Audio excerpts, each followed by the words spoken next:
Welcome to the 2019 Baldies Awards. These are the deliberation videos. Let's see if I can say that. It's tough. We intend these things to be watched sort of after you watch the Baldies ceremony. So if you haven't seen that yet, maybe go check it out and then come back if you have questions or want to see the whole process. Maybe wonder why we voted a certain way.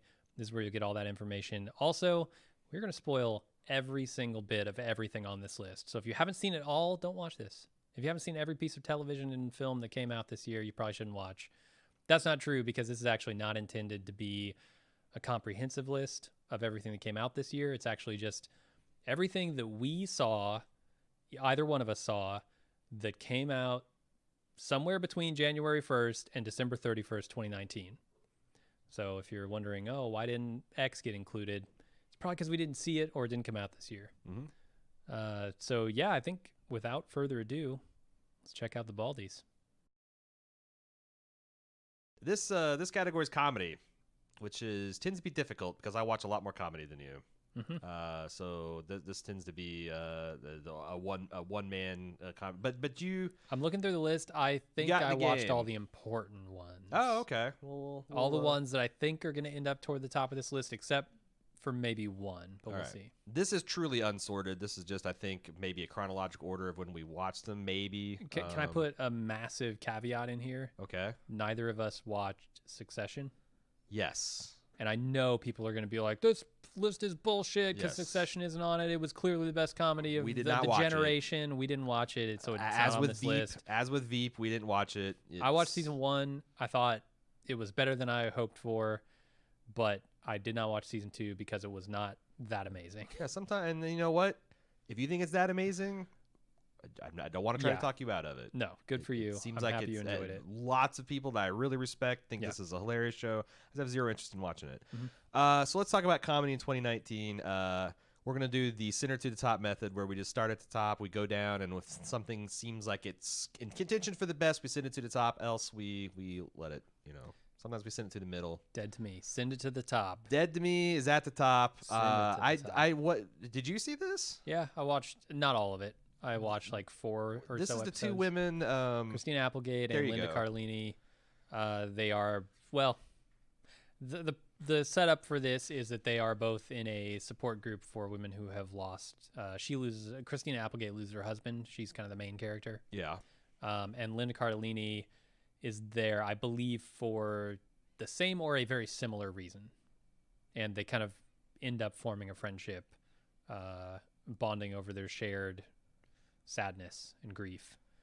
And things progress from there. Did you see the whole first season? No. Okay, so you're not going to send this to the bottom or top. It's just mediocre. There. And I know, it's not amazing. It's better than you nothing thought. Groundbreaking. It was funny. It was good. I enjoyed it, but I have not gotten through all of it. Where's it on the Santa Clarita Diet scale? Is it better? It's better. That? Okay, because that's like I have zero interest in even trying something that's below that on the scale. Okay, and that was also out another season this year, and I just didn't watch it. I didn't get to that. I didn't get to Glow, which, man, there's so much TV that I want to watch that I haven't been able to yet. Russian Doll. I'm gonna say send that one to the top. Okay, I think that's warranted. Shrill that's A.D. Bryant playing essentially an A.D. Bryant type comedic writer that is overlooked by her boss. She's just kind of wisp of a woman that's like gainsayed and doesn't have a lot of self-confidence, and then she decides to start talking about her authentic experience and what it's like to be a hefty gal and being sexy and dealing with relationships, and it's Shrill. It's fine. It's good. It's actually I liked a lot of it. I remember there was like 3 or 4 of these in a row where it's like, it was all the same concept where like this generically woke person is working for this this wealthy, invariably white, sometimes LGBT content creator company. And they get at odds with their, performative wokeness, and it's just fine. I had my problems with it, but I would watch it again. I like A.D. Bryant. I don't think it needs to go to the top or bottom.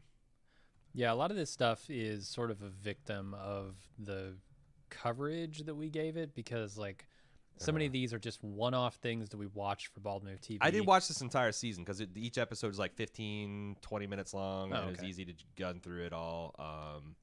But yeah, but like I said, Bonding and Ramy and Special and Catch-22, all those are going to kind of get short shrift because we watched an episode and had to move on. And those all felt of kind of a piece. Yeah. In fact, I might even keep them all together when we get to them. John Oliver, send it to the top. I mean, yeah. John Oliver is still doing the John Oliver thing, which is still very powerful, but like with every passing year becomes more just the way things are done now. Yeah, and that's the thing. It's like so Malcolm Gladwell, I think in season 2 Revisionist History, did a very interesting thing where he went over the history of satire, and how, I mean, I don't know, because like Malcolm Gladwell is not the end all be all of critical thought. America's smartest human being, apparently so, judged by Malcolm Gladwell. But he made a point that like many times satire that sets out to skewer some societal norm that's being violated, or like a government that's unresponsive to the needs of its constituents, or whatever you're trying to do, blow the lid off something through humor, tell the truth to power through humor, often does more to normalize the behavior than it does to stop and make people reflect. And I'm starting to wonder if this John Oliver Today Show Samantha Bee complex is doing that people watch it and it gives them the moral outrage and fortitude that feels like they're doing something. And I guess informing yourself on something is in fact doing something, but it's doing more to normalize and get us used to behavior than it is to actually get us off our asses to do change. I don't know. That's why it's like, this is no longer, like you said, the revolutionary, amazing, like, oh my God, this guy's doing, instead of doing a 3-minute joke bit on Daily Show, they're doing a 30-minute joke bit where they really educate you on something. So. Yeah. I mean, I think to the top. I don't know if it'll stay there, but. Okay. To the top. That's what I would do with it. It's Barry. No, I'm sorry, Bonding. You just want to get to Barry. No, Bonding is what the fuck was Bonding? Was that the one about the deviant sexual, the BDSM miscreants? Right? Yeah, just fucking up their lives with sex. I actually I'm kidding. It's about BDSM communities. I quite liked this. Was that it? Bonding, Netflix. I just want to make sure it wasn't something. Yeah, okay. I actually liked this show. I watched a lot of the first season. Oh, did you? I watched the one episode and moved on. It was really interesting. It's really interesting how they attack. I thought they had some thoughtful and insightful ways to like really probe, because like there's like, try to think. I think most people, even those on like left liberal circles, don't really engage with the matter of the day. It's essentially, should gay people be allowed to marry? And they kind of have like a default viewpoint from their community and a default viewpoint from the media. And they're like, well, why the hell not? And like, I think a lot of this Me Too and consent culture thing is similar to where people just throw up their hands. They have a gut reaction to it. And unfortunately, a lot of people are on the wrong side of that gut reaction. And Bonding did a lot to like really meditate in a funny way of like, why do women not want to be complimented in certain areas where they might want to, like there's a lot of hypocrisy that's easy to find at a surface level in some of these takes that really make sense once you really understand it. Yeah. It's kind of like a lot of paradoxes about faster than light travel and, how fast the photon travels through space seem ridiculous until you understand it and like, oh, okay, that's just how it is. So I think it's great. But, the other thing about a lot of this stuff is the people that need to watch it don't. Yeah. And the people that don't need to watch it and think it's important. And everything gets like distorted in the culture because of that, because no one's watching the same things and taking away the same lessons. And so anyway, to the top. Yeah, it's with Shrill. Like these things are going to like Shrill, Bonding, Ramy, Special, all are going to like be in a tightly knit pack that moves through these. Gotcha. Barry, to the fucking top. What an amazing show. Can we also put Fleabag to the top? Fleabag, was that right underneath it? It sure was. Fleabag to the fucking top. Bam. I'm not even going to try to pre-adjust those. Those are some amazing shows. State of the Union. This is the show that I always forgot that I watched, because every single time I'm like, what the fuck is State of the Union? Cecily's like, it's that one show about the people that are going through marriage counseling. Yeah, Chris O'Dowd. Uh-huh. And I know her name. I can't think of it. Yep. Seen her in a lot of things. Rosamund Pike. Yeah. Thank you, producer. Just sit in a cafe and talk for hours. Yeah, like 7 to 10 minute long episodes. Like 3 hours. I don't know how long the series is. It's like an hour and a half or something. Yeah, and it's like in equal 10-minute chunks. Yeah. And they talk about their failed marriage. They're actively failing marriage. It's fine. I actually, there's a lot of things I like about this. There's some interesting comedic performances. It's fine. I think it's right where it needs to be. I agree. Always Sunny in Philadelphia. I didn't see this season yet. I think it's got to go to the top just for the climate change episode alone. Okay. Tuca and Birdie. This is a feminine BoJack Horseman. Okay. A lot of the same DNA, a lot of the same producers, same kind of blended human and animal animation style. Mm-hmm. I don't like Ali Wong. I've seen some of her stand up, and I don't. That's who Birdie is, right? I really like Tiffany Haddish. Rosamund Pike, actually. I really like Tiffany Haddish, but regardless, the it doesn't matter. Like I don't. It doesn't matter whether you like them or not. They do very good voice work, and there's another, like, I actually learned a couple of things, a couple nuances about like the boundaries of appropriate workplace relationships through watching this, and how some of those unhealthy dynamics can come about. So I'm gonna send this to the top. It's an adult cartoon. It's an adult cartoon. Like I said, that's the other thing is like these adult cartoons are doing the Lord's work, teaching generations that were not otherwise taught how to interact with people in a healthy, respectful, loving manner. Yeah. Like, turns out all that shit that we watched, like the feel good, TGIF, the Tanners resolving everything on Full House, that's all bullshit. That's all bullshit and fantasy. This shit's real. Mm-hmm. So yeah, sit down and watch Tuca and Birdie and BoJack Horseman with your teenagers. Catch 22. This is the war show that the guy's a pilot, I think. Yeah. And bomber pilot, doing very pilot. Dangerous missions in World War II. Yep.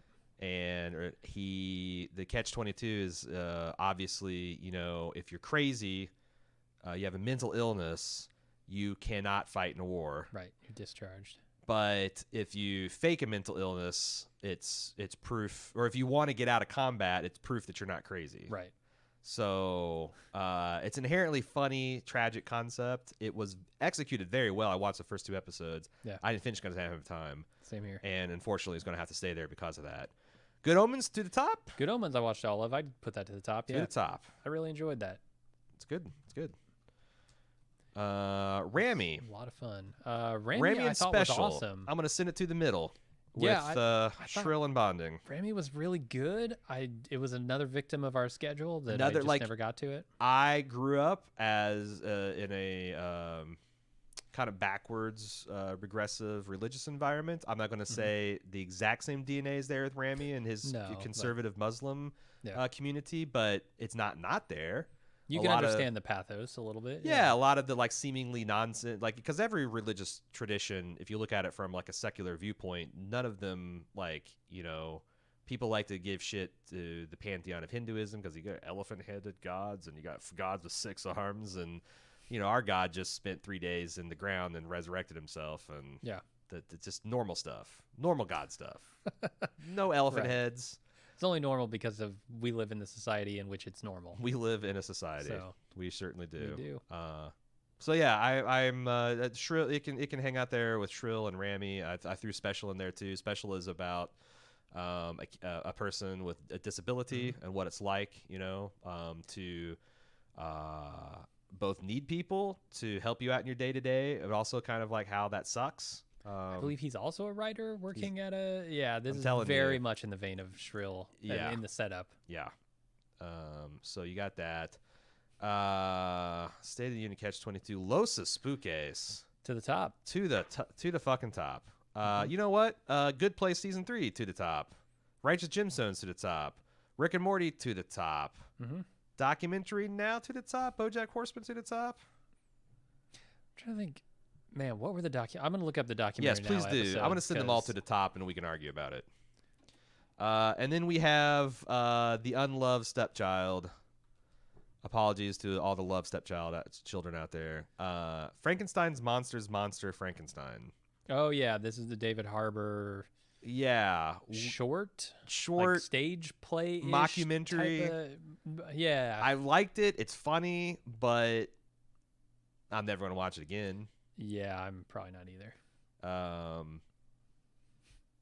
But yeah, it's almost like if someone told me this is a bonus Documentary Now episode, I'd believe them. But do we? It doesn't need to be at the bottom of the list. No. You know what? I'm gonna send it to the top. I'm gonna send it right. I'm gonna put it right there. The top got big, man. Yeah. The top is more than half the list. In fact, all this stuff is better. I'm just gonna. Yeah, it's better than the show you didn't watch. Just wanted to see if you catch that. All right. Do we have Documentary Now season 3? Yes. So season 3 included Batshit Valley parts 1 and 2. Oh my God. Yes. Which is a beautiful lampooning of Wild Country, I think is the name of the documentary about the Rajneesh religion that formed out in like Washington what is the female or Oregon like or something? Rita. The woman that Rita. takes over the cult from within in this is fucking amazing. Oh, like yeah. The shit that she gets up to. In Batshit Valley, yeah. Yeah. Oh, I love it so much. No, that was a really, really good one. There was original cast album Co-op, which is like an album recording of the ill-fated 1970 Broadway musical Co-op, which is a comedy centered around a cast of characters who work, live, and want to live in the same co-op. It's so funny. It's really good. The whole thing is basically them recording a song. Especially since like the actual Broadway production gets canceled. So they're doing the video, like the video behind the scenes version of it. And they're recording a soundtrack for I think that's the one where the producer's like, hey, I know 2 things in this world. Everything that's going to happen before it does and exactly what women want. Or so he's like make these grandiose statements like that. It's so funny. Yeah, it's good. Waiting for the Artist. Oh, right. A performance artist returns to her native Hungary for a career retrospective. That's Cate Blanchett, right? Yes, I believe so. Oh my God, that's an amazing one. Yeah, that was really good. Yep, Cate Blanchett. Searching for Mr. Larson, a love letter from the Far Side, which I don't remember as being particularly funny. I don't even remember that one. Sweetly unhinged fan gives up everything to track famed comic strip creator Gary Larson for his documentary. It sounds like a very Fred Armisen thing. Yeah, I don't believe they ever like get to talk to him. It's like the failed. I think that's one of that's a based on a real life documentary about Bill Watterson, right? The Calvin and Hobbes guy. I'm probably pretty sure. And there's Long Gone, which is an impressionistic look at the turbulent life of American jazz guitarist Rex Logan, who became a cultural icon in Eastern Europe when his music provided the soundtrack for the 1991 revolution in the Republic of Sardisavina. Is this a little bit of the Polka King? What was the documentary they're making fun of here? No, the Polka King was basically a crime documentary in a lot of ways. But this turned into that too, didn't they? Wasn't there like I said, like it wasn't as straight up, but there's like part of the Polka King. I felt like they lifted for it because that's usually this is like one core documentary that they're lampooning, but they have 2 or 3 other bits that they tie it together. Right. Too. And then the final one, Any Given Saturday Afternoon, is a professional bowling documentary starring Dexter as one of the bowlers, and I remember that being really funny. No, I mean the documentary now is one of my most favorite things. When I hear a new season's coming, because it's just it's exactly my kind of droll, but occasionally laugh out loud funny. And I love documentaries, so yeah. Okay, so that's the only thing I think we had a real big question about. So now we've got like we got a pretty good top that we need to argue about. let's go. So right now we got Los Espookes at number 1, The Good Place number 3. Who do you got head to head? Good Place or Los Espookes? Damn, I really enjoy The Good Place. It's one of those like very broad network comedies, sitcoms specifically, but it's executing at such a high level, and the core of the concept is so strong that it kind of carries most of that weight. But Los Espookes is so fucking weird and different. Yeah, and it's also The Good Place. I binged the entire thing, so I have all of The Good Place, fighting with like 8 very weird episodes of Los Espookes in my mind. Yeah, because I think The Good Place season 1 was revolutionary and amazing. I think Good Place season 2 a little bit lost its way, and to this extent, I was like, I don't even know if I'm going to keep watching this, because it's good, but like they got really far away from the philosophical side, and it's just kind of like heaven and hell jokes.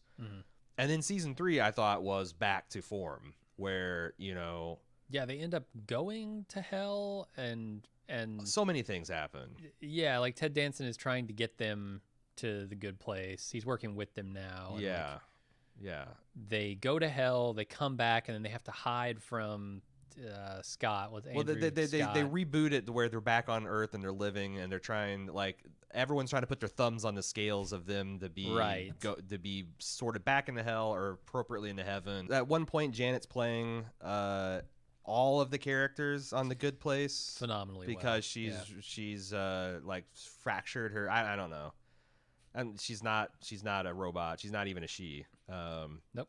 She's a metaphysical concept, which I quite enjoy. It's good. It is. I think I like Los Espookes better. Yeah. Who is the star of Los Espookes? Julian Torres has been like he's the chocolatier. The chocolatier. He's such a like imagine if you the NoHo Hank was the star of a spin-off series of Barry. That's what his character feels like this. Like, it's the star of it's just such a distinct, weird, cool character. He's the son of this massive chocolate empire, and he's gay. And he's hooked up fabulous. With this team of horror aficionados. He's got the black beating heart of a goth inside of him. He does, yeah. And down to like his dress and everything. It's such great, and honestly, it's like him and Tati are what make the because she's amazing too, and that very peculiar sense of humor is I've never seen it before. No, it feels strange. It feels cheesy, but in a good way.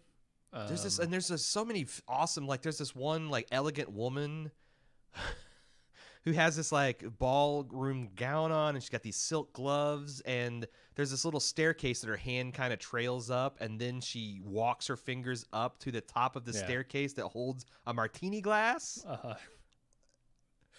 Is that a joke? What is that? What is the joke? But it's fucking hilarious when you see it for the first time. Absolutely. And the different spook scares that they get up to, and like the different ways Toddy is trying to make money the entire time, breaking into people's shoes. Places. Yeah. That Toddy story. She falls in love with an actual prince. Isn't she like a time traveler by the end of that I fucking think thing? So. She like she's prescient, and she knows. Yeah. She's doing all these weird things because they will add up to this ultimate conclusion at the end of the show. It's very strange, but very cool. Yeah, it's and funny along the way. Yeah, like I said, it's very, very it's very funny. And I think it's funnier than like if it's I think Good Place season 1 versus Los Espookes. It's more of an argument, but Good Place is good. The Good Place is in a more mature spot apparently. In season 3, so it's. I don't know. It's subjective. Yeah, I'm with you, though. Righteous Gemstones. I don't think it's better than either one of them. I certainly wouldn't argue that it's better than Los Espookes. It's very funny. There's like physical comedy. The Danny McBride stuff, I think, is funny. There are a few moments that are just laugh out loud funny. Yeah, the inherent hypocrisy in these like outfits. Where they're preaching, being paragons of virtue, but then they're the second and sometimes third generation coming along. Like, you know, every joke. Like I'm familiar with the concept of like the paragons in our in our congregations having offsprings that were. You know, it's like the Bible. Yeah. You had a good king would give bad to a shit king. Yeah, I mean, Gideon makes perfect sense to me as a character. Yeah, it really does. I get it. And the thing is he's also just he's a pariah in his family, but he's actually he's the best of them. Right, easily. Yeah. Easily the best. Now, I know there are two characters in this show, one of which you hate and one of which I hate. Danny McBride, I hate in just about everything he's in. Who do you think I hate? The sister Judy. Do I hate her, or I just don't understand why she's such a fan? It's like one of those things where like I'm just mad on her. Like I see that she's doing. She is, to me, like I don't know, one of the minor players of The Office. Like Angela. Yeah, exactly. She's Angela, but I think people are treating her like she's Pam, and I don't get it. So you might have to elaborate on that for me to understand exactly what you're getting at. I don't know. There's a lot of people talk about how brilliant she is in this, and I don't see it. I don't get it. The things I like about her are the things that I would like about Danny McBride's character if it weren't the 15th time I've seen Danny McBride play this character. Yeah. If that weren't, in my mind, just Danny McBride. And it's because she's a terrible person. Mm-hmm. But the ways in which she's terrible are entertaining to me. Yeah. Like every time she shits all over her husband, I crack up. Her boyfriend, her fiance. Yeah, I guess it's not a husband yet. Even though I think he's named the husband in IMDb. Is he really? Interesting. Yeah, something like that. But yeah, like her just talking about how pathetic he is. She cracks me up. It's funny because like I don't like the guy from Workaholics. Yeah. And I'm not a huge fan of Danny McBride, although I have seen a lot of Eastbound and Down, and I understand why he's kind of revered. Yeah. But they're really good at playing these particular roles. Oh yeah. Like I just love the way like Danny McBride glides through every scene with like notice him around the women and how he's holding like a constant flex. And then notice how he like struts around with his guy friends, and like there's just a lot of subtle things he's doing that I find funny in this context because it's so he plays this like hyper controlling but very insecure man, extremely, and it just blatant hypocrisy. And I agree, man. Danny McBride is a genius, a comedic genius in that one role. It's just unfortunate that I've never seen him in anything but that. Okay. So do you think do you want to make an argument that it's better than A Good Place? No. Okay. I don't think so. Setting aside our personal feelings of disappointment in the ensuing project, Rick and Morty season 4, half of season 4. Yeah, 5 episodes. I think there's not a noticeable. There's some people that were posting and like said that they thought it jumped the shark or whatever. I think Rick and Morty is humming along very, very strongly. I do too, but I also have personal feelings of bias simply because it was a slog for us during that time to get through all of the TV we needed to get through. Sure. We had to record every single episode of Rick and Morty that existed before that. Yep. And so I was kind of Rick and Morty'd out by the time we got to season 5 or season 4 rather. Yep. It's going to suffer for that because my personal feelings on it are that it was not as good as some of these other shows simply because I couldn't enjoy it as much. Yeah, I would have a hard time. I think it's going to I don't know how much it's going to drop, but I think it has a hard time overcoming like maybe the Righteous Gemstones. That's what I was thinking too. I could see that going to 3. Because there's some strong bits, like the heist episode I thought was really good. Oh, yeah. The Slut Dragons episode was fucking hilarious. Fantastic. Lots of good stuff. They had a Christmas episode that I enjoyed.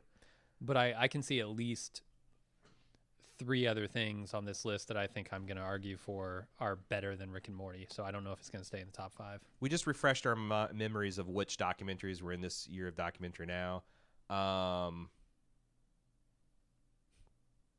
I could make an argument that this is better than Rick and Morty and The Good Place. But The Good Place? Wow. This suits my sense of humor so fucking well. And also, hardly anyone watches this because it's on IFC or Sundance or one of the weird channels. Right. So like, I wouldn't Might mind as well shining a be little on bit of a spotlight Crunchyroll. on it too. Is that what we're here to do? No, but I'm Are we like, here to platform things? hey, there's shades. There's shades. There's I some agree. subtle chartreuse shades I we're think working with here. John Oliver benefited from that the first year that it was in the running, Certainly. because I think it won our comedy category Did it 2016, really? Holy shit. whenever it first came out. Okay, so documentary now. You're making an argument for it going way up the list. I mean, it's no mistake. It's a Fred Armisen joint, and it hits exactly the same funny bone that Los Espookes does, and I'm Similar, arguing yeah. to put it above Good Place and right in that second slot. Let's put it up there for now and see how it feels when we get Okay. further along. Okay, BoJack Horseman is very amazing, but it's only halfway through its season. They did like a Rick and Morty, and they did the first 5, and then the next 5 are coming out, I think, within this week, maybe next week, very soon. And I haven't seen any of it. It's great, but I have a hard time judging its entire work because, like, this is the final season. Like, I think I'm content to let BoJack Horseman pass into 2020. Pass into 2020? Yeah, because it's going to finish up. It's so like I'll consider yeah. it then at that time because it's really great. But like my fascination for this season is how are they going to tie it together? I love the progression of Todd's character and like how him and like Princess Caroline's character are kind of like dovetailing together. I really like the how they're showing like a mature relationship or like the attempt at one that I don't know any of these characters' names other than BoJack. Allison Brie's character is playing, and also like BoJack himself is showing like a great like how a person actually becomes better and how like a lot of times like your guilt and insecurity and stuff can worsen when you fully embrace like the impact that you've had on other people's lives and you know the devastation you've caused. It's really good. It's not. And it's amazing. It deals in this kind of heavy stuff, and yet is still so fucking funny. But I don't want to move it up because again, you just completed half your assignment. I'm gonna mark you down as a 50. I'm gonna give you to the end of the quarter to bring that up to 100, BoJack, Gotcha. and we'll see in 2020 what happens. Yeah. Good Omens. Yeah. Better than Righteous Gemstones. I think so. Better than Rick and Morty. It's right there in the Rick and Morty good place zone for me because it's a lot of the same kind of metaphysical big questions. Yeah, this is where it gets tough because, like, I honestly want to say I enjoyed it more than documentary now, but did I enjoy it more than Rick and Morty and The Good Place? I don't know. Guess yeah, I'm comfortable putting it at number 4 temporarily. Okay. Seeing what happens. Wait, where did I? Because I really like Good Omens. Number 4. Okay. Okay, this brings us to Tuca and Birdie. Another one I didn't watch. Another adult cartoon. And this isn't getting a season 2, I don't think. Which is weird, which is wild, because again, I thought this was even more so than BoJack. This is a really good nuts and bolts about like, you know, what does it mean to be friends, and what does it mean to resolve differences, and what do you do like when you're found in a situation where you're not speaking to each other, and what do you do when you're at odds with your boyfriend or girlfriend, and what do you do when they've been supporting you like they should, but maybe you've gone to the other extreme and you're taking advantage of them and just taking their support and love for granted. There's a lot of like really big themes dealt with in a very fun, surreal manner where you've got a one woman with the head of a sparrow and one woman with the head of a toucan. You know, it's good. Where do I put it? I don't know. It's got to be at least better than BoJack because it was a complete work. But I have a hard time advancing it higher than that just because you haven't seen it, and I know you have very strong opinions of because we're in the very tippy top. So I think Tuca's fine and Birdie is there. We'll see fall farther, and how much I want to work to get it. Because I'd like to work to get them on the top 10 maybe. But I don't know. This is a really strong year for comedy, it looks like. Yeah. Always Sunny. I've not seen the latest season. Last one I saw is Mac's performance. Yeah. I think it's season 14 is what we're talking about. I feel like this season had a bad episode, which I don't think the previous episode did, but also had some really amazing episodes. Hold on a second. Let me It's got take The a Gang look Gets at. Romantic. Hold on a second. Thundergun 4. Maximum Cool. Philadelphia season 14. Do we have a Wikipedia article for this? Yes, we do. The Gang Gets Romantic. Oh man. Dennis and Mac house a couple whose marriage may be on the skids through an Airbnb ad, while Charlie and Frank advertise for young European female backpackers to crash at their house but get 2 Austrian guys. That's a fine episode. Thundergun 4, Maximum Cool. The gang participates in a focus group for the screening of Thundergun 4.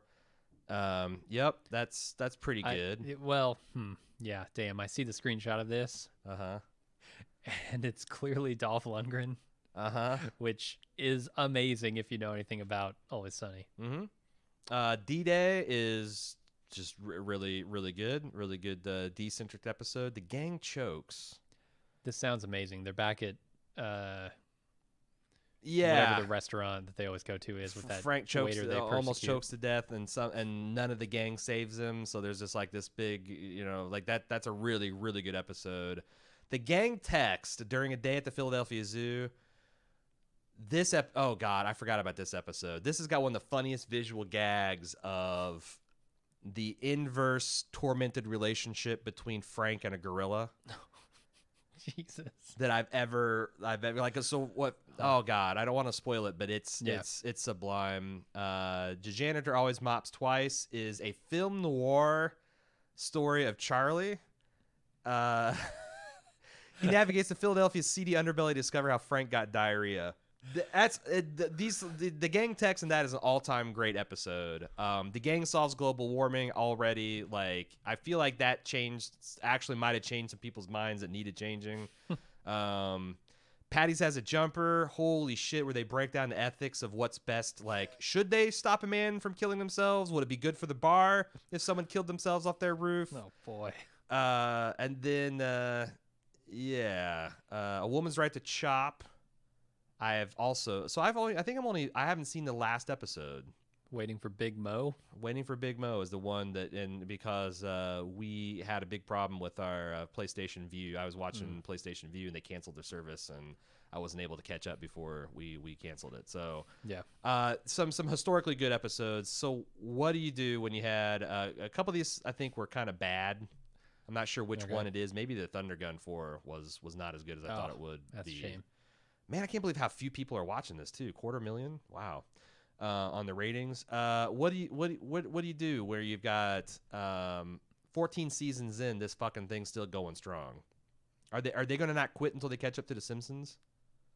Will they? As long as the Simpsons keep going. That's true. They have to actually them. throw in the towel first. Yeah. Boy, I don't know. Like, to me, it's either right under or right above the Righteous Gemstones because they're using a lot of the same energy. Fundamentally terrible people doing terrible things. I mean, I have so much more affection for the Always Sunny characters. I want to put it on over the Righteous Gemstones. I wouldn't argue. I haven't seen any of this season, but all right. Then there you go. The coveted Always Sunny scrapping for the coveted 6th spot on the Baldies. Well, we haven't properly aligned some of these. Yeah. Fleabag. Yeah. I'm comfortable sending it to the top. Like it's going to be in my top 3 for sure. Yeah, I think it belongs up there. Okay, so let's put it back on top. Barry, same deal. I think it goes right to the top.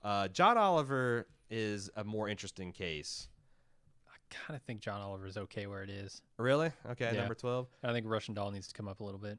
Okay, how far does it need to come up? Okay, is it better than Fleabag? No, come on. Better than Barry? No. Better than Los Espookes? No. Better than Documentary Now? This is where we can have a conversation. This is where I don't think you're a lunatic if you it shares a lot of DNA with The Good Place because it has that kind of like purgatory. You're stuck in it. What Yeah. are the rules? It does. It's having just watched Groundhog Day again. It's a much feel more that all coming cynical back. Good Place. Oh yeah. Oh yeah. Yeah. I'm struggling to really remember how that show wraps up. Because I heard that they are planning a season 2. Mm-hmm. But do you just get stuck in another day? Like, does she actually bust out of the time loop at the end? I thought so. And she walks off with some dude, or she walks off by herself. This led off our coverage of I can't 2019. fucking remember. So like I remember Natasha Lyonne being amazing. Mm-hmm. And I remember like it being very like every episode in they revealed like a new wrinkle to the concept that completely changed the game and never felt like it was a cheat, which I thought like similar to Groundhog Day. It's like this is just a well-crafted comedy piece. Absolutely. So, yeah, I think it's. Oh, so it ends with them both finding themselves trapped in 2 separated timelines where they run into alternate versions of each other who are in the first loop and unaware of future loops. So, and then it's like another kind of expansion of the concept. Yeah, it's sort of a do-over with those characters again. Which could be a very good season 2. Yeah. So I kind of wanted to make it be above The Good Place, and then I mean, I honestly maybe feel above like it's the documentary number 4 at the moment. Okay. Good. That's kind of how I was thinking about it too. Okay. And then we're into Frankenstein. I don't know that I even care. Like, yeah, I was not enamored. Is Frankenstein's monster better than the combination of Shrill, Rammy, Special Bonding? I mean, I only saw 1 episode of those. I saw the whole Frankenstein thing. Right. You invested all 3 minutes of it, your life into it. So I don't know, and I wasn't like I didn't really care for Frankenstein all that much. So okay, well then good. Boy, I wanted to get because really it's the top 10 when it comes to Baldies. That's what usually makes it into the award show. I have a problem. I wanted to shine a little light on Tuke and Birdie, and they're sitting there right at 11 outside the list. They sure are. Who's going to get? Is it top 10? I thought we did top 5s typically. We did, but like there's also in small. I always have in small font the rounding out the top 10. So like it's the top 5 in big font, and then rounding out also rans or also nominated. So like yeah, here's my compromise. So you're basically saying we have no conviction whatsoever, and we simply want to say that our top 5 list is now a top 10 list, but we don't want to say that, and so we include telling you the how others. Historically the fucking Baldies have ran. It's a sad state of affairs. You want to throw in some aspersions of a character on top? I definitely do. Then that's on you. I feel like they're warranted. I'm just telling you how things have gone. You're not wrong. Okay. Well, so I mean, here's the thing. Do I want to compromise and say Tuke and Birdie is better than always, like invert, just to swap the places with Always Sunny and Tuke and Birdie, so I can get Tuke and Birdie in the top 10 and talk about it on the award show? Because it's also I haven't seen either of them, so it's up to you. I hate it when it's always me. It's when it's always A.Ron. It's always A.Ron and comedy Baldies. You feel strong about Righteous Gemstones being in the top 10? I think so. Yeah. Oh, man. Because that's the thing. Like, I think Tuke and Birdie is better than Righteous Gemstones, but you also think Always Sunny is. I definitely think Always Sunny is better than Righteous Gemstones. Actually, I think Always Sunny is better than Rick. Man, I don't know. It's all of these shows are excellent. We haven't spent any. Do you want to just like let's put the who gives a shit about the bottom? Okay. Let's talk Fleabag, Bear, and Barry. Do we have to? How do I pick? How do I pick? Because I'm gonna go out on a limb here and say I think these are our number 1 and 2, yes, but in some order that we have to hash out. Okay. Because goddamn, they're both so good. Fleabag season 2 was amazing. Yeah. I felt like, just like a lot of things I've said about these comedies, I think it's doing really good work at like articulating what a post-Christian majority morality looks like. You know, like how can a man and woman conduct themselves when there are no real societal rules holding them back? What are the positive expressions of personality, sexuality, what are the negative ones? How do you navigate those waters? What does sobriety look like? What does personal responsibility look like? And they're all things that need to be said. And it said it very well. It's side splitting.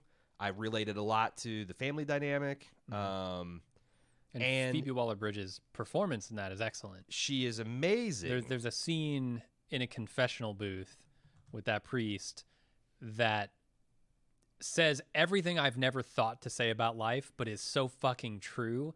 And she delivers it with such emotion and passion that like it blew me away. She's very good. And the framing device that the audience is essentially her co-conspirator and best friend is paid off so beautifully in the final moments of this that like it was genuinely affecting. Like I was like, oh, I don't want to spoil it because, you know, everyone should watch the show, but my God, it really it I think it wasn't just a mere gimmick the entire time. Right.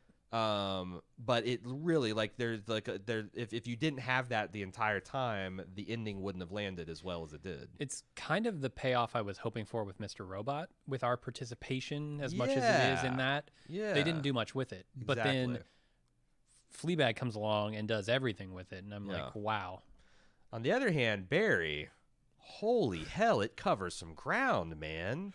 Yeah, I mean, yeah, emotional ground, comedic grounds, physical ground.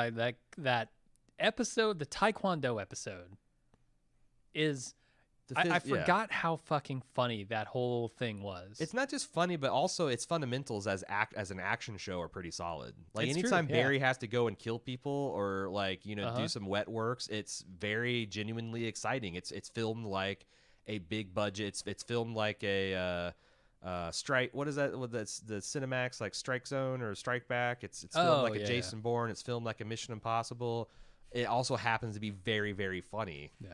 And the two work together that way. And dealing with emotional baggage on the violence and guilt spectrum, as opposed to like Fleabag's sex and guilt spectrum. But there's also like the like the thoughts about the abusive relationship and how you know what it feels like to be a woman, like that like being elevated as an example and as an inspiration to other women, the pressure of like I need to have a victim story that adheres to the accepted wisdom of how victims but it's not my story. But it's not my story. But it kind of is. My story is messier and probably more inspirational to more and speaks more to more women. But it's not the.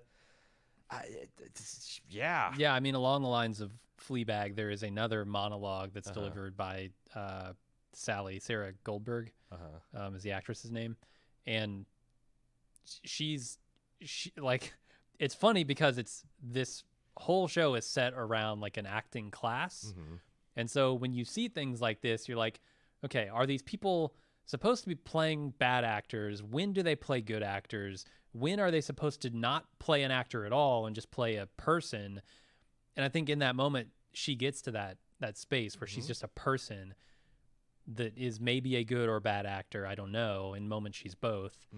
But like her monologue that she delivers is fantastic. Which one are you talking about? It's the one where she's sitting outside at like a table or something by a pool or something, and she's trying to get Barry to help her run through this whole thing. She's just turned down the offer to work with this famous producer because he wanted to totally change her story. Right. And she comes down, she has basically a half nervous breakdown here, just who the fuck am I supposed to be and how do I tell people what that is?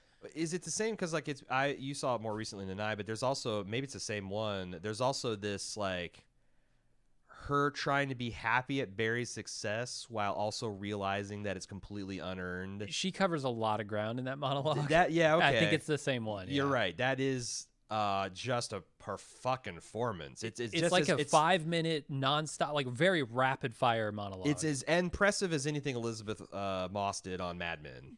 Oh yeah. But it's also in a comedy that like Barry got like multiple deep belly laughs out of me while also being very fucked up. And also like sometimes I just can't believe like the fucking tension of some of these scenes is every bit as tight as anything you saw in Breaking Bad. It's like, oh my God, is this person going to find out about this? Is Barry going to be able to cover it up with that? And Stephen Root gets to go places this season where he hasn't been able to go before. He's such a total joke up until he isn't. Yes. And then he's a deadly threat. Yeah. Like that scene of him up in the mountains trying to he has no field craft whatsoever, but then he bumblefucks himself into the possession of the equivalent of the storyline to a nuclear warhead. Yeah. And he's such a fucking... And he presses that advantage. Yeah, Stephen Root. What a shithead. Everybody's great. NoHo Hank, obviously. Still keeping it real. Yeah, like that's the thing. Is ridiculous character. He's the second best part of season 1. He might only be the 5th best part in this season. Yeah, because everybody else just took steps forward. Henry Winkler is amazing. Yeah. Like him trying to storyboard the acting process of the Jim, you shit bird, you want any pie? Barry gets cast in this awful movie. Yeah, like an American Pie style thing. Right. But, Henry Winkler's a professional, so he's trying to help him find the diagram, the pathos, and get the performance, and it's very funny. It is. How do you stack these two against each other? How would you rank them? I think I know mine. I watched all of Fleabag in a single weekend. Like, we watched the first episode of season 2. I was so taken with it. Me and Cecily started watching it, and we just watched the whole thing straight through it, like in a single weekend. And it's very vivid in my memory. Barry, Barry, I watched that over the course of like 8 weeks. I always watched it kind of like as soon as it was available, and it's also amazing. So I thought that I'd go down memory lane and the answer would be obvious, but it's not. I think if you ask me, like, just gut, I think I like Fleabag a little bit better. Yeah, my gut is that these are in the right order. Because, again, Fleabag is something that was completely revolutionary, and I'd never seen anything like it. Whereas Barry, it'd have been a much more interesting question if Barry well, that's the thing. Like, Fleabag season 1 and Barry season 1 went head to head. But I didn't know about Fleabag season 1 until Fleabag season 2. So I've still never seen Fleabag season 1, but I didn't feel like I missed all that much. No, it's pretty, like, you'll definitely appreciate some more stuff. And it's just as funny. It's just as good. But like it focuses more around the cafe life. Probably, and her friend. But that's the thing is, like, I want to say that, like, the big revelations of what she did to her roommate happened in season 2. That sounds right. Because that's when she finally started making some growth too. Yeah. But all, like, they lay a lot of groundwork in that. There's this boyfriend that she has this persistent relationship with in season 1 that's kind of like just like a one scene joke in this one, because they get rid of him in favor of the hot priest character. And we didn't even talk about some of the other characters, like the Murray. What's that guy's fucking name? Claire's husband. Claire's husband. Yeah. Is a fantastic asshole. He's such a good, and he's. Did you ever watch Netflix's Love? No. That had Jillian Jacobs.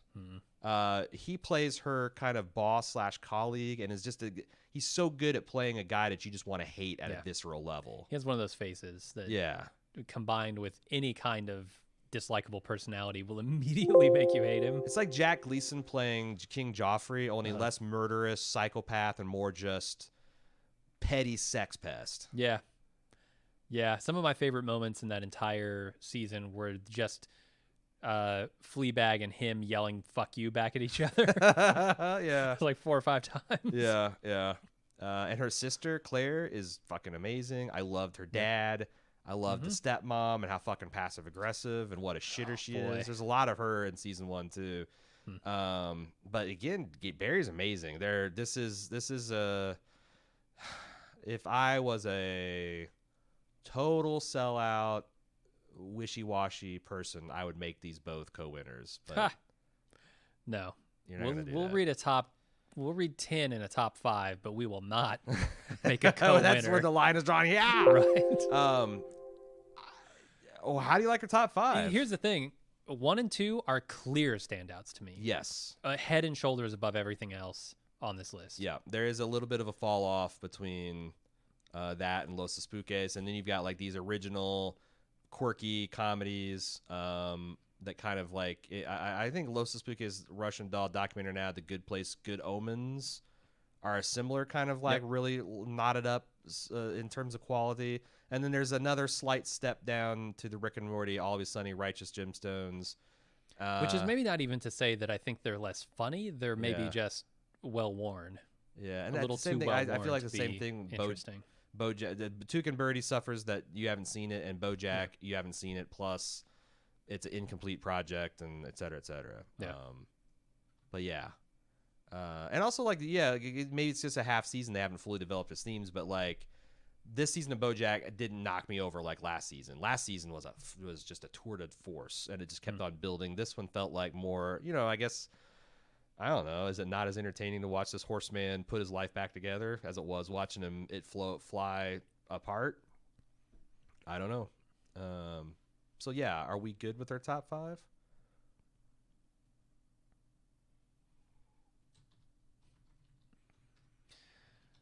I feel like my top 5 would probably look a little different. I don't know the documentary now would quite make it. And Good Omens might come up a little bit. You want to swap it with? I feel strongly about documentary now being more enjoyable than A Good Place, but Good Omens is pretty fun. Yeah, I mean, really, Good Omens captured me in its spirit. Not so much that it was constantly hilarious, though it had its moments. It was more just like it's an visually odd couple, creative. Yeah, yeah, it is. It's a pretty standard odd couple story. Yeah. But the style of both its humor and its characters and its visuals, to me, make it better than something like A Good Place. Okay. But still, I don't know how to reconcile like your documentary now love with my Good Omens love. So you think Good Omens is better than documentary now? Yeah, if I were doing this with Russian myself, Dolls Good of Omens Bright would make it. is a line that it you think it's okay. I think so. Yeah. I mean, Good Omens also has the originality factor going for it. Right. So And I pretty heavily weigh that. Okay. How do you feel about that top 5? I think the top 4 is unassailable, and then like its personal taste, what fills that number 5, to be honest. But yeah, good. I'm fine with that. Okay. And then the number 1 and 2, just again, excellence. Yeah. Like, Go watch those. Pick if you one haven't and seen them. pick one and watch it. They're both very. It's easy to catch up on both of them. So if you want something that's profound and a fucking journey, and also it'll make you laugh out loud. If you detest violence, then maybe go Fleabag. Sure. If frank open discussions of sexuality turn you off, then maybe go, and then you like violence, and go with Barry. All right, comedy. It's in the books.